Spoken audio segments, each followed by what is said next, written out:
Hey, we're back. It is Couch Potato Diary Live. Coming up, we get ready for the Super Bowl. As our week of waiting is over, it is now the week of anticipation. That might be the same thing. Either way, it's going to be a fun Super Bowl. We're going to break it down from every angle this week, starting today, plus recaps of the UFC, basketball talk. We got some baseball in here as well. We got to talk about big day for the Blue Jays and a whole lot more. So we're back, baby. Couch Potato Diary Live, presented by Sea of Dead, starts right now.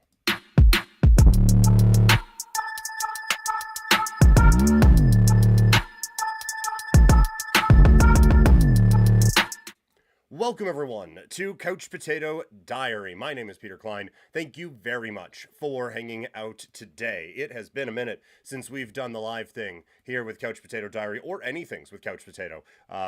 Busy week with me being on the radio and everything, so happy to have everyone along for the ride here today. As always, you saw it before, but here's again, presented by Sea of Dead. Head over to seaofdead403.ca. Get all that great Calgary swag. We got the sweater rocking today, the old Sea Train logo there, or the inspiration anyway. So go check that out right now over at seaofdead403.ca. Of course, we are streaming this on a few different platforms today. So if you want to message about anything at any point, put it in the chat. I can't guarantee I'll get to it that second, but I promise I will get to it as much as I can anyway before the show wraps up. And if you want to bring more people into the conversation, I would love that. So hit that share button and bring more people in to the chat. Also, if you could let me know how the video and everything is looking on your end, that would be fantastic, just so I know if everything is going all right. But we begin today with what is going to be obviously the biggest story of the week. The Super Bowl is here. It is the New England Patriots, somehow back in this spot already, against a Seattle Seahawks team that no one thought could get to this level with the quarterback that they have. There are storylines abound. So let's get our first read of Super Bowl 60 with our first read, early storylines. Let's talk some football.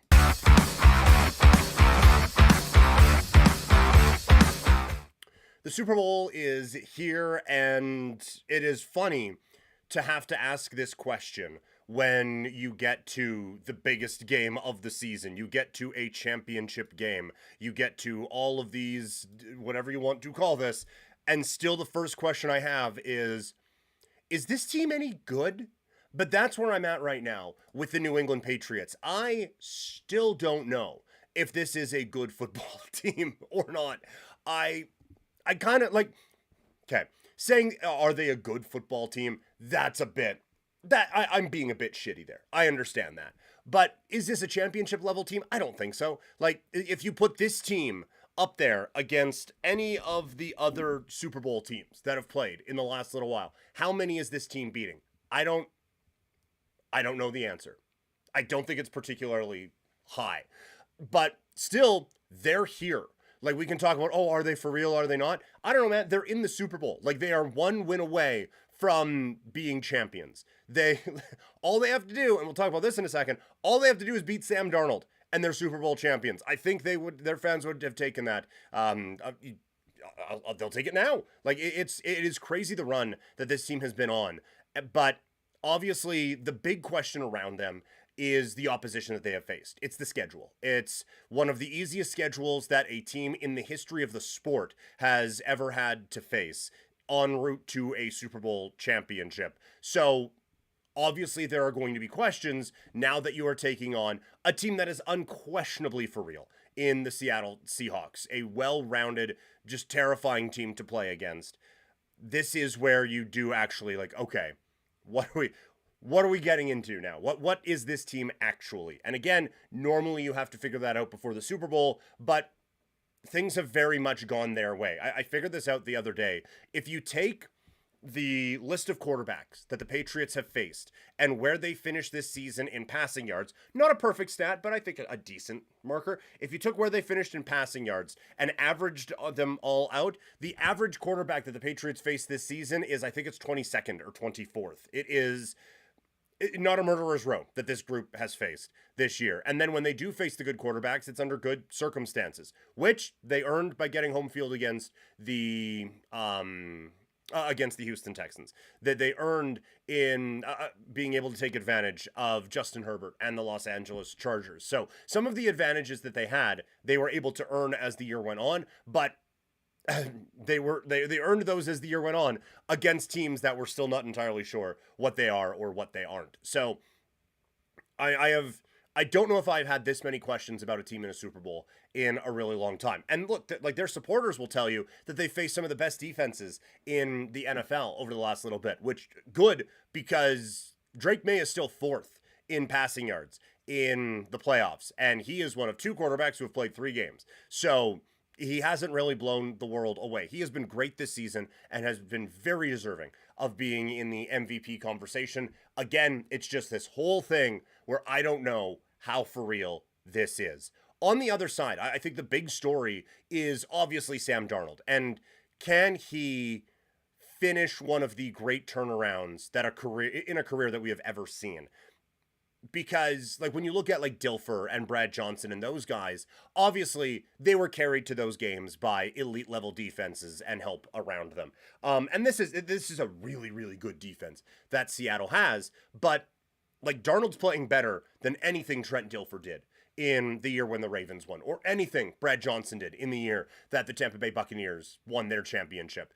This is not a guy who has been carried to this spot. This is a guy who has been carrying his weight in all of these big moments as well for Seattle. And it is a big reason why this team is where they are at, now 1 win away from a championship.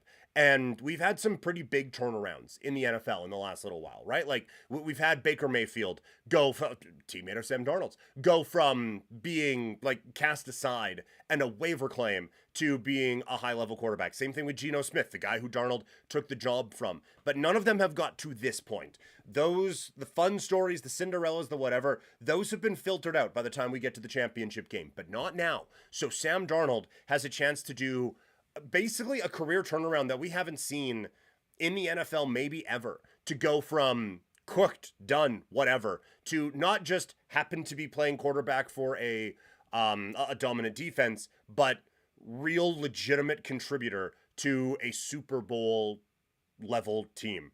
It is really quite something to see what this player has turned himself into. So a really cool story to start the week in the National Football League as we get ready for the Super Bowl this upcoming weekend. So those are, again, just a couple of the stories that I am really focusing on here in the next little bit. But another thing that I want to talk about today is obviously what it means for the winner and the loser is something that most of us will never truly understand. But for a bigger footballing standpoint, I want to take a look at what this game could really signify in the NFL landscape. So, I've often said it doesn't matter how, but it doesn't matter how, but how many thing kind of goes away when there's a trophy on the line. But I do think the how of it all is really going to be a fascinating thing to look at when we're talking about different storylines in the NFL going beyond this game.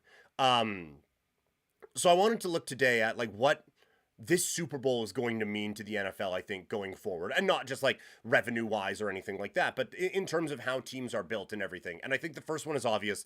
It's that this quarterback obsession at the top of the draft is not slowing down. I've said, Raider fan here, I feel like the Raiders should trade the Mendoza pick, try to load up on some draft capital, build out a foundation, and then still gonna be bad next year. Go out, get that quarterback next year, and you'll be on your way to putting together a strong, solid foundation of a championship level football team. And so this game kind of goes against all of that, right? Because the Patriots weren't ready to have a Drake May under my rule, right? They built a bit of a foundation, but still, like, they had an offensive line that they had to put Jacoby Brissett out there for so that they wouldn't kill the kid.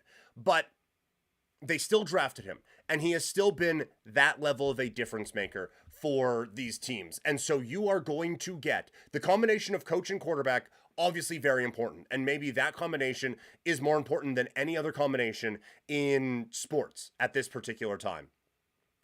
But to now have like it right here in this Super Bowl where a team got it right very quickly and turned it around really, really quickly, too quickly for most of us, I think that really does show and is going to be an example for teams to draft the Mendoza and still. And this is honestly, it's a flaw in the way that I think about some of these things where I still, and this part isn't going to change for me, I don't think. I still think it's better to have the foundation set and then bring the quarterback in than to reach on a quarterback. Now, if the Raiders think Mendoza is the best player in the draft, then you take him and you figure the rest of it out. And that's where the Patriots are at.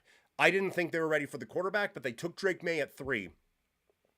And after that, you still get to draft. It like the rookie year isn't the be-all, end-all. We're seeing it's pretty important in the player's development, but it's not the be-all, end-all. You have to keep adding pieces, and you can keep adding pieces, and that's what the Patriots have done. So, for me, along the way, it has been get that foundation, and when it's ready, get the quarterback. The Patriots have shown, and they've done a good job with it because other teams haven't, and Sam Darnold, where he came from, I think is a good example of it, where you get the quarterback, the work's not done now. It's not, okay, success, baby, we got this. It is a constant, daily focus on how can we make him better and how can we make our football team better. And the Patriots did that phenomenally well. On the Seattle side, I think for both of these teams and the rest of the NFL, and this is something we've seen for a little bit, the whole defense wins championships things, that's certainly back. The Patriots, while Drake May has been awesome, the Patriots are in this spot because their defense is solid. And May has been very good. But the Seahawks are definitely in this spot because their defense is one of the best in the National Football League, and Darnold has been able to take it over in certain games after that. So there's going to be, I think, a real focus on the defensive side of the football again. I think this is a draft that will help with that as well. So I think this, I don't know if we're going to have major changes there on the defensive side, that everyone's going to get a lot more defensive focused or anything. But I think this is, again, a reminder that we focus on the quarterbacks a lot. It's not just those guys who are doing it. Around this, I was also thinking of the great legacy debates and everything like that. This isn't really one of those, right? Like Sam Darnold, I don't think all of a sudden it's like, hey, maybe Sam Darnold was a Hall of Famer after all. That's not going to be the conversation coming out of this. I think the one that could change reputationally where he is at, and we all view him as like one of the better guys of this era, but Cooper Kupp, he and Matthew Stafford ended up winning that Super Bowl for the Rams a few years ago. If Kupp is a big part of this game again, now we're getting into not just like one of the better ones of his era, but now we're getting into like some all-time stuff here. So I think you have a player in Cooper Kupp who could really affect his legacy if he has just an absolute ballin' out weekend at the Super Bowl and is a big part of another closing drive. Then we talk about like most clutch players of all time, this, that, and the other thing. So I think there's some interesting conversations that could come up if Cooper Kupp has that big week. But what about you guys? What are the big stories and what are some of the big lessons that you could take away from the NFL season as we get ready for the Super Bowl? I want to hear those in the chat, or if you're watching after the fact, let me know in the comments. And if you're watching this and you're like, wait a minute, after the fact, I'm watching this right now. It's YouTube. Isn't every video after the fact? Which technically, fair point. But we do stream these live on multiple different platforms on twitch.tv/primetimepk, kick.com/primetimepk, and youtube.com/@couchpotato diary. Streaming these live. Our next live stream on all three is going to be tomorrow, and it is going to be at 10 a.m. We are going to Mountain Time, I should say. 10 a.m. Mountain Time is when we are going to be doing our next stream as we continue on with Super Bowl weekend. But also for the video game folks over on Twitch, going to be doing a WWE video game stream for a bit more of the wrestling conversation. That'll be happening at 4 o'clock Mountain Time today. So busy times as I make up for some lost time here around Couch Potato Diary. Again, if you have anything on the football, let me know in the chat. Throw it in there. I can come back to it. But for now, we are going to move to the world of basketball. And the Toronto Raptors are forever going to be linked as a team that made a big ballsy trade and it paid off in the best way possible. But that doesn't mean that they just get to decide that history will repeat itself, which is why I think their involvement in some of the Giannis conversations might actually be a really bad idea.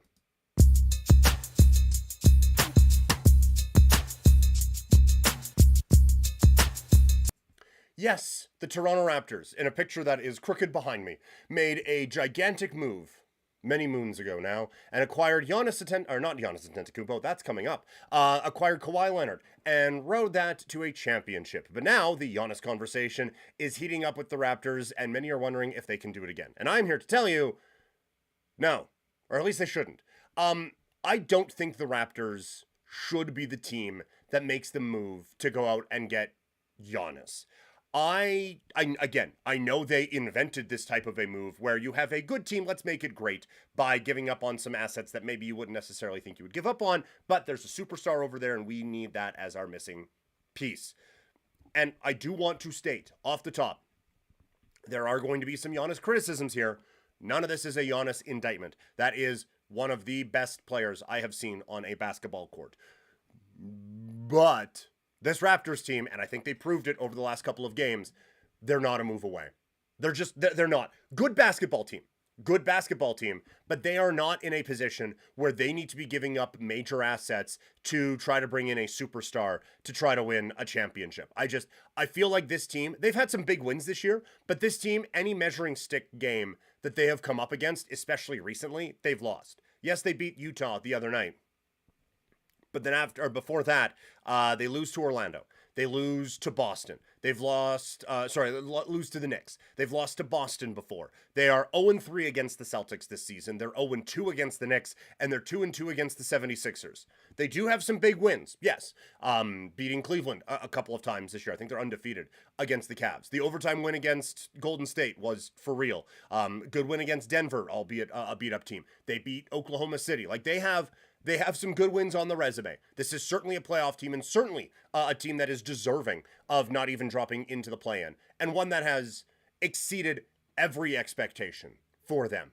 But I think the loss against Orlando, the loss against the Knicks, and the tough games against the Celtics kind of shows you that this team isn't really at that level. When the Raptors made that trade for Kawhi, you look at what the team had, and Norm Powell just made an all-star game. They were all-stars, like future or current all-stars all throughout the roster. And maybe, but for now, still some development going on with the team. But that Raptors team had a bit more of a proof of concept than this one, where they could beat everyone but LeBron, right? Like, they could do everything but get past that hurdle in the NBA playoffs. And it was clear that they have bumped up against their ceiling. We don't know what the ceiling of this team is yet, but I don't think that it's okay. Well, we're one step away. That team was one difficult to get, but one step away. I don't view this as being a team that is one step away. I really, really don't. I think that there are probably a couple of elevations that need to happen for this team to get into an obvious championship window here. And I also feel like, and maybe this is part of me just being selfish, I guess, I feel like this Raptors team is built the way you need to be built now to compete in this second apron era. And I think that we are going to see more and more that going out and trying to make the big splash for the superstar isn't always the way to go about it. It is more how Oklahoma City has built it, where, yes, you get that superstar, but it is an incredible amount of depth that is behind it. And the Raptors, they have a pretty good 1-2 punch right now with Scotty Barnes and Brandon Ingram, and then a decent bench mob type of a thing behind them, and going with the 19 look of just no bad players. But I feel like if you give up a bunch of those assets to bring Giannis in, it offsets things a little bit, and it just gets back into an old way of thinking that I don't think the Raptors are necessarily ready for, nor are they really built for. So, would Giannis be an improvement on this team? Obviously he would be, yes. If you could keep Ingram and Barnes and Murray Boyles and bring Giannis in, I mean, obviously, wow. But I don't think you're going to be able to do that. And you have a group that I want to see how they grow and develop together. And if your argument, which wouldn't be an incorrect one, is, well, the division is, or the conference is right there for the taking. Because Halliburton's hurt, Tatum's hurt. The East is never going to be as down as it is right now. Fair, but then why blow this thing up when they can compete now? Like, they're fourth in the East now. So why not see what this group can do and how they can kind of build into it. And then if you have to make a big move, do it in the summer, or do it next year, or do it at next trade deadline. You have time to kind of see how this all goes. I just feel like right now you would be trying to skip ahead a couple of steps when you're not ready to skip those steps for the Toronto Raptors. So that's where I'm at on the Giannis trade front. Where are you guys, though? Let me know in the comments, and we can chat about all of that as we, because look, it's not a fun spot to be in saying, no, don't take Giannis Antetokounmpo. That's not a fun place to be. So let me know in the chat or in the comments after if you are in disagreement with me, or honestly, your boy might need some validation. So let me know if you agree with me down there as well. We got Toxic in the chat. Peter talking about the Raptors finally. Yes, we're talking Raptors finally. Here. Yeah, I know it's been a bit, just, as we've discussed, lots going on, but very happy to be talking Raptors now and going to have a lot more on them, especially this week leading up to the trade deadline, and then as they push toward the postseason, as things have gone very, very well for this basketball team over the next little bit. But yeah, let me know whether it's in the chat or in the comments if you think Giannis is the missing piece to a championship puzzle, or if you think that maybe the Raptors have a little bit of growth to do before they go out and make some big splashes like that. Hey, if you missed any of the conversation that we're having today, check out Couch Potato Diary and bring it with you wherever you go, on Spotify, on Apple Podcasts, or wherever you get your podcasts. If you have more Raptor thoughts, throw them in the chat. We can keep going with that, but I am going to pivot now to the Toronto Blue Jays. We got the hat on. We got the World, where is it over there? We got the World Series logo on it. That World Series obviously didn't go as well as the one that the Blue Jays were in 93 or in 92. And now Toronto is making a very long overdue correction in how they celebrate these, with a pretty cool moment happening on social media earlier today. Let's talk some Joe Carter.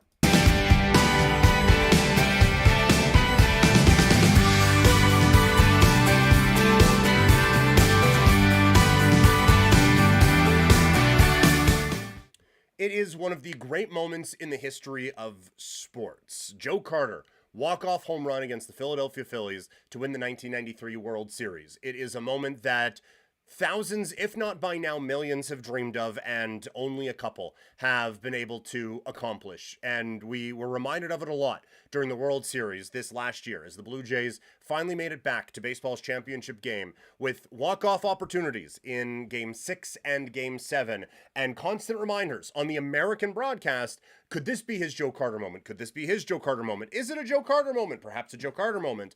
If you took a drink every time Joe Carter was mentioned, sorry for your loss.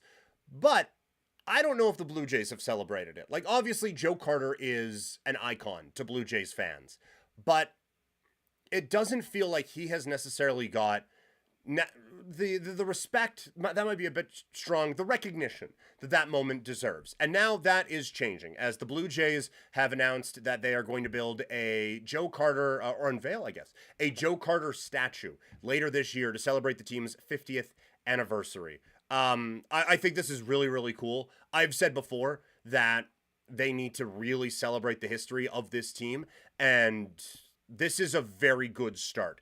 It's a start, and I still think there's a long way to go, but this is a really good start. Like I said, Joe Carter is an icon amongst Blue Jays fans, but I feel like if that home run happens and it's the Giants or the Cardinals, like the Yankees, it's maybe the latest in a long line of things. But I feel like that one's still special enough the Yankees would do something for it. Same with the Red Sox. But I feel like a lot of other organizations would celebrate this in a very big way. And it is like, it's brought up. It's there. Like, it's not like it's erased from history the way a certain second baseman might be, because it turned out to be not a great dude. It's something that is just kind of present, but not as celebrated as it needs to be. And now I think a statue outside of the building really does show that this team is getting better at celebrating the big things that are happening. I still think they need to be obnoxious about some stuff. The fact that Carlos Delgado, Dave Stieb, and some of these guys aren't like shoe-in Hall of Fame candidates, I think is in part because the Blue Jays don't get it out in front of people like, hey, by the way, some all-time greats here that have passed through the hallowed halls of the Sky Dome, then Rogers Center. So this is a start, but it should just be that. It should just be the start of this team getting a little bit better about celebrating their history, because the present seems pretty great now for the Blue Jays, and we need to remind people that it's not just 92, 93, which meh, and then 15, 16, oh, bat flippy, whatever, and now, oh, and Vlad showed up. There's a pretty good history with this ball club, and some big moments have happened with this team, and those deserve to be celebrated. So very happy that the Blue Jays are actually doing that celebrating now. Also, I just got to say, like, might be doing a couple of these from Toronto this summer, because the replica World Series trophy and World Series ring thing it's a need, not a want. That's a need for me. The amount of sites I went on before I finally got this thing was a lot. So there's a commitment there, and I'm very excited to see that the Blue Jays are doing these sorts of things, and I want to go back out to Toronto and check it out over the next little while. All right, let's move now to the world of combat sports. As the Ultimate Fighting Championship thought pay-per-views and PLEs were so nice, we'll do them twice. Back-to-back weekends for the UFC, and back-to-back moments for some veterans proving that they deserve to be in some all-time conversations. Let's begin our fight recaps with UFC 325. Alex Volkanovski looked like one of the greatest of all time at the featherweight division, then had a bit of a falling off, and then comes back and puts on the performance of a lifetime in back-to-back fights. Let's talk about Alex Volkanovski lighting the world on fire once again at UFC 325.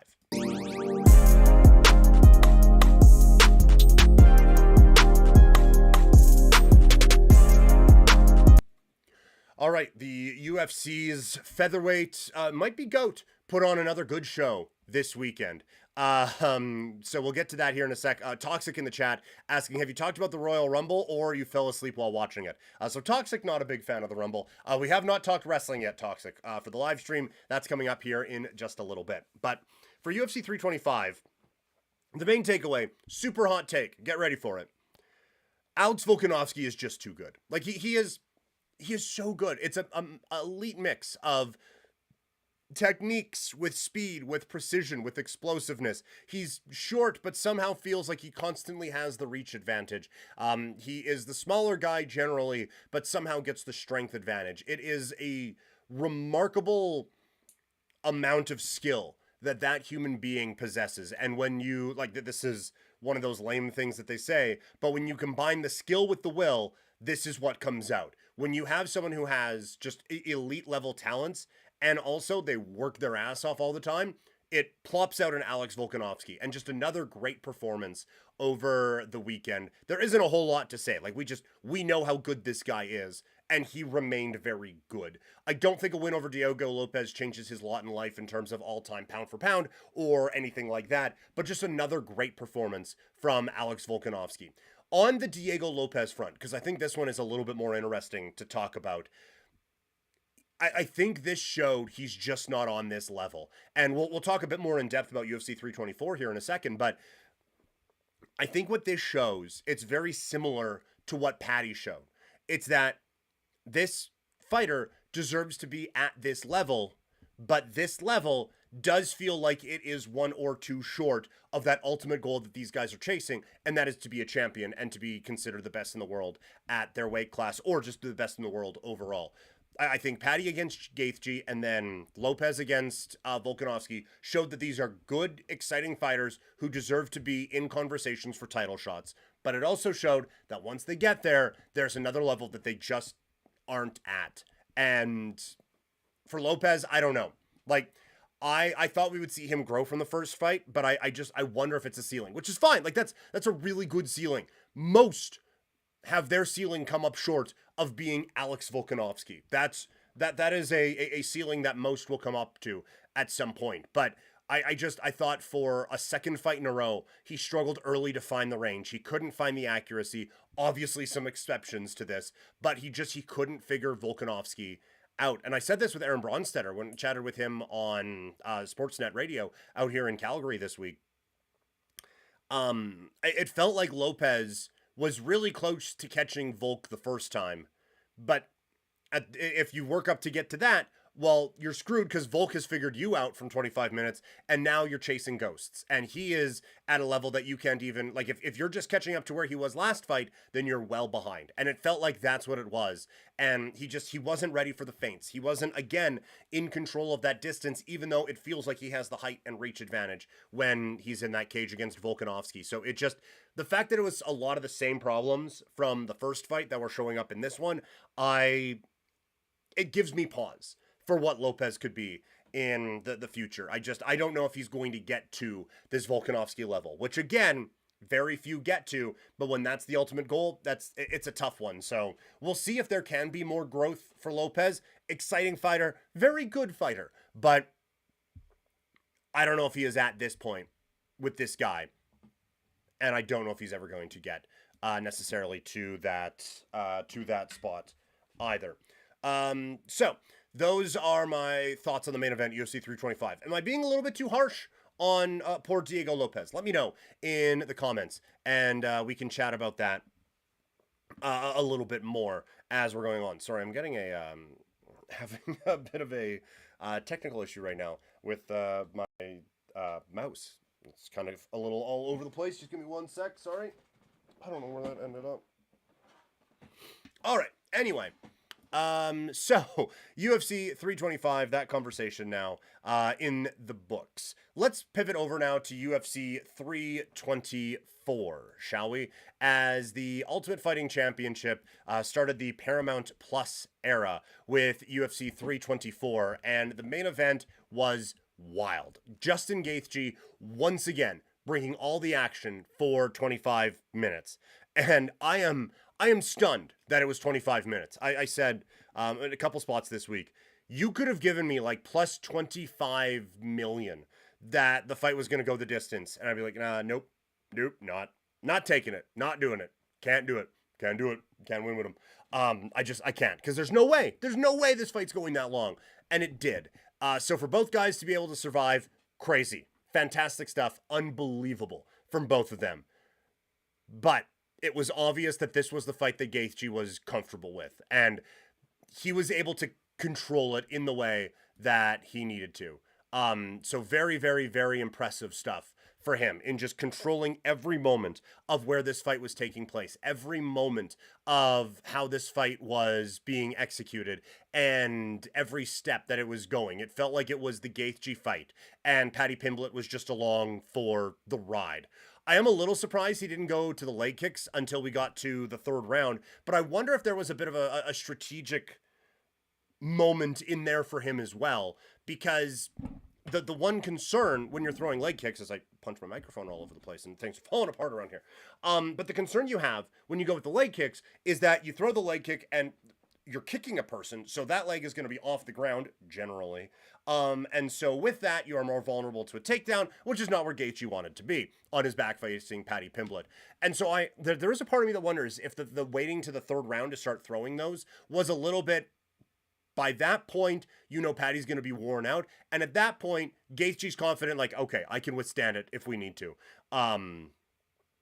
I think he executed it really well. And I felt like he is like, okay, I know this guy's worn out. I know he's not going to be able to take me down now. So now I can put this other weapon out there and really start to pull ahead and really start to press that advantage. And so much like in the Diego Lopez fight at UFC 325, I think Paddy Pimblett, again, he shows that he is probably at a level that is higher than most of us thought he would be. But I also think that it shows that he is maybe not at the level of being a championship fighter. And that was the other kind of takeaway from all of this, is like, yes, like Pimblett showed that he's at this level. But this level also, I think, was very obviously not at the level of Ilia Topuria, who's probably a couple above this one. So neither of these guys really felt like threats to the previously undisputed lightweight champion of the world, and I would anticipate that fight would not go very well for the other combatant who was involved in it. So a very strong showing for Justin Gaethje. He'll be deserving of that title shot, but I don't know if it's really going to go all that well for him coming up whenever they face off. So those are my thoughts on the big main fights of the last 2 pay-per-views. Let me know your thoughts in the chat or in the comments. Toxic was asking for it, so let's dive into the Royal Rumble now. It is the kickoff to the most fun time of year for professional wrestling fans, and maybe it wasn't the kickoff that a lot of people were wanting, but in the end, some intriguing results coming out of the Royal Rumble. Let's talk about it. The Royal Rumble in the books. Toxic, you were saying in the chat, the Royal Rumble, have you talked about it yet, or did you fall asleep while watching it? So am I to assume, Toxic, that you were not necessarily the biggest fan of this Rumble? Because I didn't think it was like the worst one. I think last year's Rumble was really bad. This year, I think it was solid. The women's match was a little bit sloppy. The men's match, I think you get to a point where it was a you get to a point where like there's quite a few guys. It's like, man, I don't know who could win this one. Like, I know a lot of people go, oh, Roman, so predictable, so blah, blah, blah, blah, blah, blah, blah. I don't necessarily know if that's the case. I do think that there was, like I said, a bit of an unpredictability to it. Oh, playing my thing wrong. Sorry. I think there was a bit of an unpredictability to it. So yeah, Toxic, not a fan. I thought like I got down to a part, and I was a little upset when Penta, like Braun obviously gets taken out early, and like Penta and Fatu get eliminated, and it's like, okay, well, it's either going to be Logan Paul, which I don't want, or a bit of a retread thing. So that's a little ho-hum for me. But I think you set up a lot coming out of this one. Let's start with the men's, because it was the main event. Roman Reigns gets the win. It does feel a little bit like, oh, we're doing this again. It has been, like, there's at least one Rumble one WrestleMania between when Roman was in the title picture or not. But yeah, that one bummed me out. I will say that. Roman getting it, I can understand, like, there's a story that could be told with CM Punk, and it'll probably be some really great promos, and it'll probably be an interesting match, and all of that. But it does also feel like it's like, why are we doing this again? I don't think Roman needs to be in the title picture here right now. I thought that this was an opportunity, while you have some momentum here, this was an opportunity to push that advantage. You have a lot of attention, you have a lot of eyeballs, the company is growing here. I don't think you need to go like full youth movement or anything like that, but I thought this was a time to get a Braun Breaker into that championship spotlight. That was my pick. To get someone new, someone fresh into that title picture, this was a really good opportunity to do something like that. So to go back with a bit of a retread does feel a little bit lackluster to me. I will admit that. But I do also think that the buildup is going to be a whole lot of fun. I think the other, like the big story coming out of this also is the Braun Breaker situation, with him getting attacked before he heads into the ring. And we have yet another whodunit. And I would imagine the who that done it will eventually end up being Seth Rollins, which is like, it's fine. If we want to do the Masked Man thing and do all of this so you can kind of keep him fresh while not having him actually, have to do anything while he's still recovering from an injury, that's an intriguing way of kind of telling that story. It just, again, it felt like Braun was maybe deserving of a higher spot on this card, but a match with Seth Rollins is going to be a pretty high spot as well. I think one of the big stars coming out of this show was Obafemi. They built him up like a big star coming in. He gets number one, and he gets to do the entrance that everyone loves with the and all of that, and everyone's doing the Oba strut around their house, and we're all very much in love with it. But I was a little worried about how they would then book him. He comes out at 1. I was like, man, it's going to be quick because I don't know if he's got that gas tank for it. And he eliminates 5 dudes right away, and he comes out of it like a star. I thought they did that very effectively with Obafemi. Like, they created a big dude out of him. Some people criticizing that then Powerhouse Hobbs, apologies, I'm forgetting, Royce Keys, I believe, is what we're calling him now. I know it's a name that's important to him, so I feel bad that I've forgotten it in this moment. But I saw some people criticizing debuting him at the Rumble because the Saudi crowd was not a big WWE or not a big AEW crowd, and so they didn't really know who he was. But I still think that you get him face to face with a number of big guys, and it just instead of doing weeks and weeks of building up, like, no, trust me, this guy's a big dude. Look at all the people that we associate him with. Instead of doing that, you lump him in with all of those guys right away, and it just kind of shows where you feel this guy slots in at this particular time. So I thought they did a good job with him as well.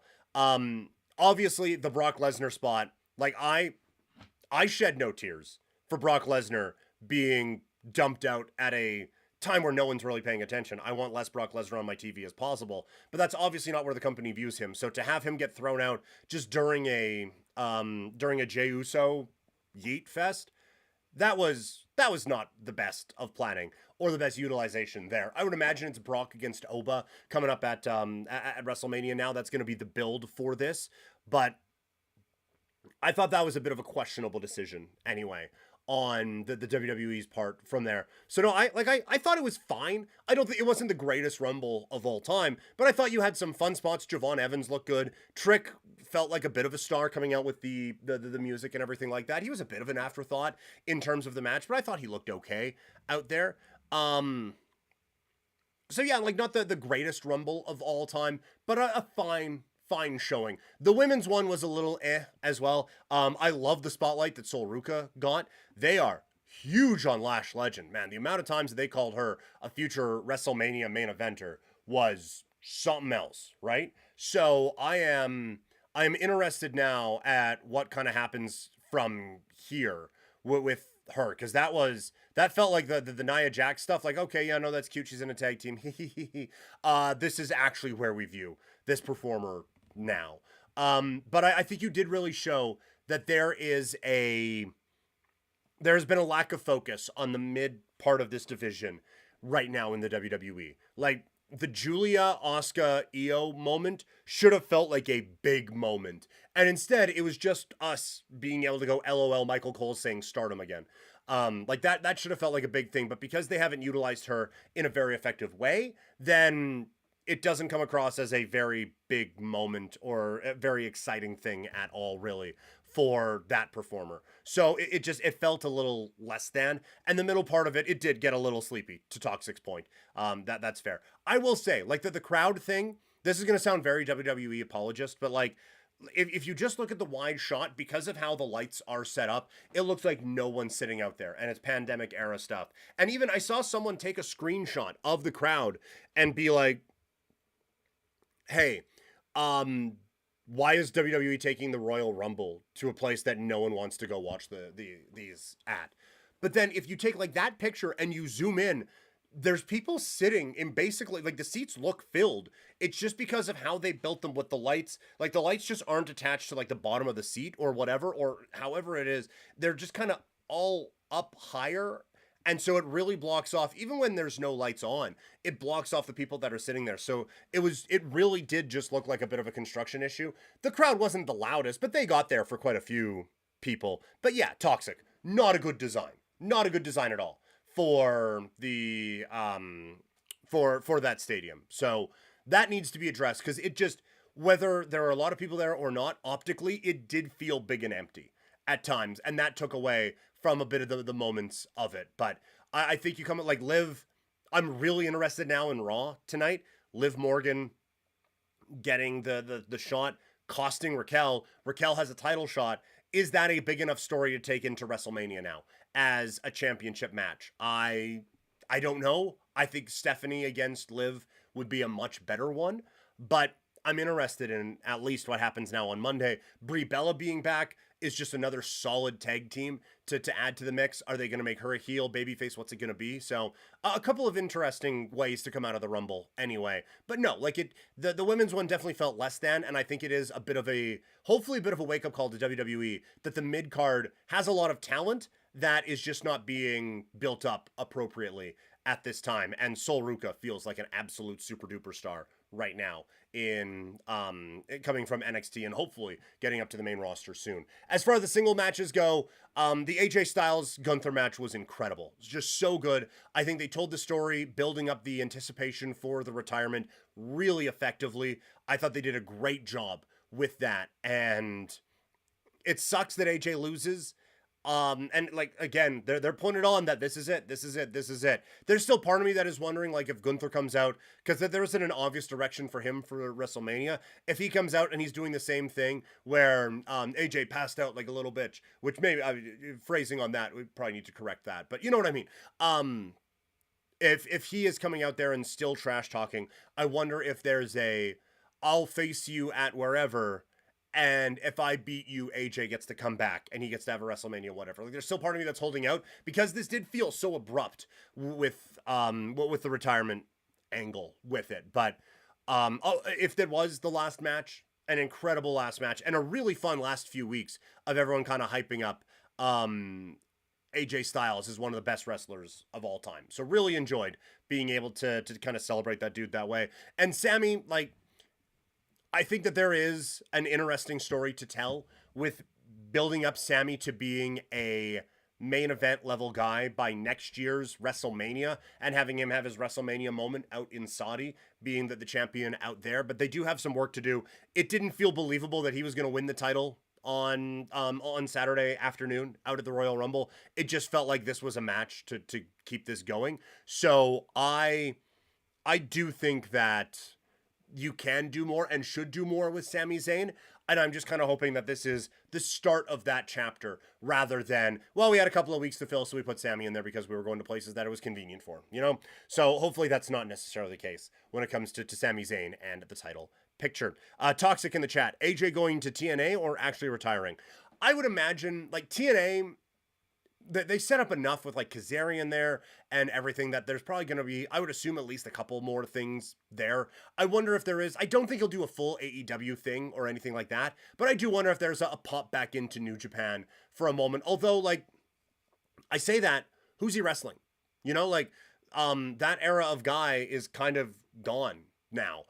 It would just be, and there isn't really that next, like, oh my gosh, could you imagine this dude with AJ Styles? Like, there would be great matches. Like Konosuke Takeshita against AJ Styles. That'd be kind of neat. But we're not clamoring for like Yota Tsuji against AJ right now, or Sho, or any of those guys. Like we're just not there. So there is a little bit of like the nostalgia-y part of it. That's like, yeah, it would be cool to have him go to New Japan one more time. But it would just be doing it just to do it. So I would imagine a TNA, like something at Bound for Glory or Slammiversary or something, to really drive that home would be my kind of assumption on AJ Styles there. So let me know what, like, Toxic very much not on board with how this Rumble went. We can talk about it either in the chat or the comments. Also, gonna do another stream later on today. Gonna do another WWE 2K25 stream. So we can talk more about the wrestling there and more about other wrestling that's happening and get ready for Monday Night Raw coming up later on tonight. But like I said, I'm having a bit of a weird technical thing, and this was, we hit the main things I wanted to talk about today. So we're gonna call it here. Thank you guys so much for hanging out today. Again, if you're watching, you can see the social medias down right there. Check it out. I am at Primetime Klein on X, Instagram, TikTok, Threads, and Blue Sky. If you're watching, that means you can also hit either a follow button or a subscribe button. I would really appreciate it if you did that. The share button would be even cooler, but just watching means the world to me as well. If you're listening, hit that subscribe button, leave a review. All of these things really help grow the channel, and I know that I take some hiatuses here and there. I would love it if this could just be the full-time thing. Monday to Friday, we just hang out, shoot the shit about sports and wrestling and all of that. And the way that you guys can help with that is by leaving reviews, liking videos, sharing them, hitting subscribe where you can, and all of that really, really does help. Also, I haven't promoted it as much as of late. There is a tip jar in all of these as well. If you're watching on Twitch and Kick, it's on the panels that I have there. And if you're listening in the podcast or in watching on YouTube, it's in the description. You can just check that out there. So thank you all so much. I'm going to sit here awkwardly as I try to figure out how to close this because my mouse is just kind of stuck. But we will talk again at some point very, very soon. Thank you guys so much for hanging out today. Now you can watch me awkwardly try to figure out how I am going to shut down my stream here today.